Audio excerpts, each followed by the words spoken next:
would you assess game one and how things went out there?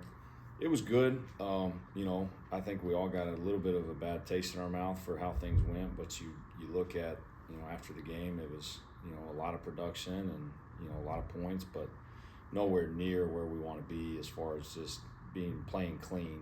You want to, for us, like I said, we judge games off of explosive plays and turnovers. Those are kind of the two factors that always decide football games. And, we were really good in one area and not so good in the other. And, a couple of them were just dumb fluke things, but it don't matter. You got to clean that stuff up because it'll get you beat in a bigger game for sure. Sanchez is back out there today. How's he progressing towards getting to his 100%? He's good. He's been with us for a while now. Just getting him back rolling. It's been good though to see number 5 out there running around a little bit. They'll give you another weapon. You were able to actually distribute the football the other day. You have to like to see that. Yeah, absolutely. It's a big key, and what I think we try and do a good job of is we got a lot of different people that can play, and we got a lot of guys that can do good things with the ball in their hand, and we got to continue to find different ways to get them the ball. We got at every spot at receiver, every spot at tight end. A lot of good depth there, and we got to continue to do that. It's kind of a unique week in that ODU runs a similar offense to you guys, and they have a unique defense. So what type of challenge is that? Yeah, absolutely. It's this type of defense is we've seen it a couple times over the last couple of years, but it's a challenge. They make it really, really hard on you. They do a good job. DC over there does a great job coaching his guys. They play extremely hard. They're extremely sound in what they do. But it's for sure a challenge, and we got to do a great job just going out and executing the game plan and trying to do our best to go attack it. You guys feel like the scout team has done replicating it? No, they're doing a great job. And Coach Auer and Coach McManus and Coach Nichols, Coach Leo, they've done a great job of getting those guys coached up because it's like, it'd be like our defense scout guys trying to get a triple option team going.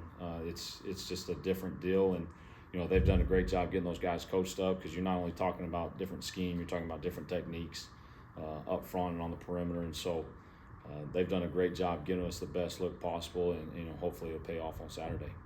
With them running a 3-down lineman set and you guys running a lot of RPOs, does that have to change any rules for the offensive linemen when it comes to you don't want them working to that backer too quick and getting that ineligible man downfield? Yeah, the nice thing about that is our defense. They give us all kinds of different fronts, all during spring ball, all during fall camp, and so spots are spots. You got to kind of hat some things differently, but for the most part, IDing up front, it's trying to stay basic in what we do so that we can always never get something that we're not prepared for, haven't seen before already. How did it kind of stand out the way they were able to wreak havoc on the line of scrimmage last week in South Carolina? Yeah, absolutely. I mean, you look at what they did last week. I mean, I've obviously been in that league the last 3 years, and I don't care what team it is, it's still the SEC, and they got after them. They got after those guys up front. I thought they were the more physical team. I thought they took it to those guys on the edge up front. And they made it hard. They made it hard on those guys to run the football. And so we got to do a great job making sure we're sound in our technique, sound in our scheme and what we're doing so that we give our guys the best chance to be successful. How do you think Jay did game one out there? He did really good. And it was something I didn't even think about until afterwards, but I had to remind myself that was his first live action in 2 years. And so, but it was for everybody, offensively for us as a unit. There were 50 people on that side of the ball that we were all doing that for the first time together. And for that, to have the success that we had, I knew there was going to be some bad things that happened. Did I think there'd be 5 turnovers? No. But I knew there'd be some bad things happen. You're going to face adversity every week. It don't matter who we are or who we're playing. That's going to happen. But the thing I was most proud of was he never blinked. He made a couple bad decisions. I made a bad decision on one of them, and I hurt him. But he never blinked. He came out that second half and kept ripping it, and that is the most important thing for me, that he never flinched during the whole deal. And that's why he is who he is. He did a great job the other night, and there's a lot of things that he'll clean up from week 1 to week 2, and just keep stacking weeks and keep getting better and better. From a personnel standpoint, how did you do in terms of getting guys in the game that you hoped you would before the game? No, I thought we did a good job. We try and sit down before games and kind of have a plan of, guys we want to play and how many snaps we want to get them. And it changes week to week just based on, what we're doing. But after the game, just the distribution that we got from different people, the amount of snaps people were able to play, that's a big time positive to us because it's a long season. The more snaps that we can spread out between people, the fresher we'll be, the healthier we'll be, when it gets later in October and November and we're trying to go make a run at this thing. The two deep on your offensive line doesn't have a whole heck of a lot of college football experience. How do you think they played in their first game? What will that do for their confidence moving forward? I thought they were really clean. I really did. I thought they were really good in pass pro. We had maybe one breakdown up front as far as pass pro goes, and we didn't have any lost yardage runs that you would attribute to the O-line. It was a couple of quarterback decisions that cost us. I thought they did really good. The thing I was most proud of, and this is something we talked about as a unit, was just when that second offensive line got in there, their first snap of the game was from the -1 yard line, and they came in, ran the football effectively, and, into the game, we could have had a chance to go 99 yards on a really good drive, but I thought they did a great job just going in and executing, and that's what we try and tell those guys all the time, like, what you put on tape, that's who you are. And so just trying to build trust for us as coaches. When you get in the game, what are you going to do with it? And I thought, from top to bottom, not only up front but on the edges, I thought those guys did a really good job with it.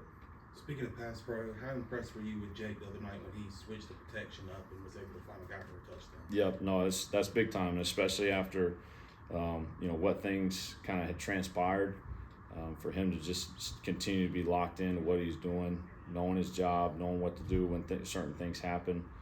That's big time. It's a big time play. It's a big time check, and then obviously finishing it with just moving around the pocket and making a throw. But that's who he's been, and that's what's not surprising to me, and that's what's exciting to me is that if you can go eliminate some of those mistakes and just decisions, sometimes just trying to do too much, and that's every quarterback. Every quarterback wants to make a play. He's just got to stay within the offense and stay within what we're doing, and I think we're all going to be really pleased with how he continues to play. He talks with Jake about needing to slide more because he took some pretty big hits. It's actually been an ongoing conversation.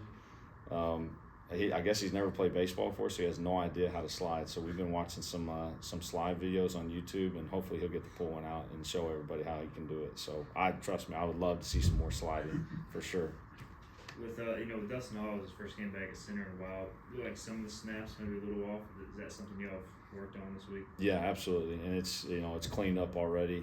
He hadn't had one all week, so I don't expect anything on Saturday. It was one of those deals where it just kind of became a deal in the game, and he hadn't been like that all spring, all summer, and so we just got it fixed this week, and it's actually what caused the fumble down on the goal line, which is frustrating, but. It is what it is. Sometimes bad things happen, but he's responded well to it, just like they all have, and he's fixed it, and it's not an issue. Is there a preferred baseball player you like to show Jake, like Willie Mays Hayes from Major League, or something like that? No, not really. I just want him to get down and stay safe. That's the most important thing to me. I don't care if he goes head first or slides on his butt. Whichever one keeps him safe, I'm good with. Thanks, Coach. I appreciate it.